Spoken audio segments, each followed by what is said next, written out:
श्री गणेशाय नमः। श्री सरस्वत्यै नमः। श्री सद्गुरुचरणकमलेभ्यो नमः।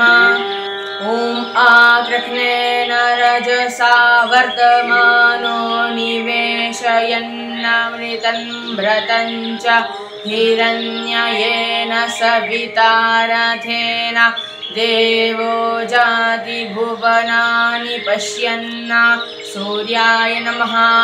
ओम इमं देवा असपत्न्यग्ं सुवध्वं महते क्षत्राय महते ज्येष्ठ्याय महते जानराज्यायेन्द्रसेन्द्रियाय इमं मुख्यपुत्रममुख्यै पुत्रमस्यै विष एखवोमि राजा सोमोऽस्माकं ब्रह्मणानां राजा चन्द्राय नमः।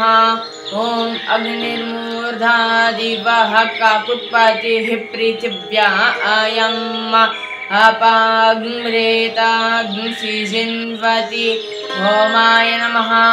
ओम उद्बुद्ध्यस्वाग्ने प्रतिजागृहीत्वमिष्टा पूर्ते सृजेधामयंश्च अस्मिंस्तदस्ते अद्युत्तरस्मिन् विश्वे देवा जजमानस्य सीदत बुधाय नमः। ओम बृहस्पते अतियदर्जो अरिहाद्युमद्विकाकृत्मज्जनेकु यधिदयच्छ बसरिथं प्रजा ततदस्मासुद्रविनन्देः चित्रं बृहस्पतये नमः। ओम अन्नात् परिश्रुतो रसं ब्रह्मणा व्यपिपक्षत्रं पयः सोमं प्रजापतिः ऋद्धेन सत्यमिन्द्रियं विपानग्ं शुक्रमन्थस इन्द्रसेन्द्रियमिदं पयोमृतं मधु शुक्राय नमः। ओम शन्नो देवीरविष्टय आवो भवन्तु पीतये शञ्जोरभिश्रवन्तु नः शनिश्चरायै नमः। ओम काण्डात् परोहन्ति परुखः परुखस्परि एवानो दूर्वे प्रतनु सहस्रेण शतेन च रहवे नमः। ओम केतुं कृणवन्नकेतवे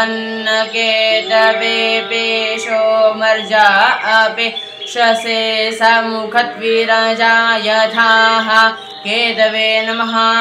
ओम अग्ने जानित्रमसि वृखणोऽस्य उर्वस्यस्यायुरसि पुरुरवासि गायत्रेण त्वा छन्दसा मन्थामि त्रेष्टुभे नत्वा छन्दसा मन्थामि जागतेन त्वा छन्दसा मन्थामि मुन्तहायै नमः।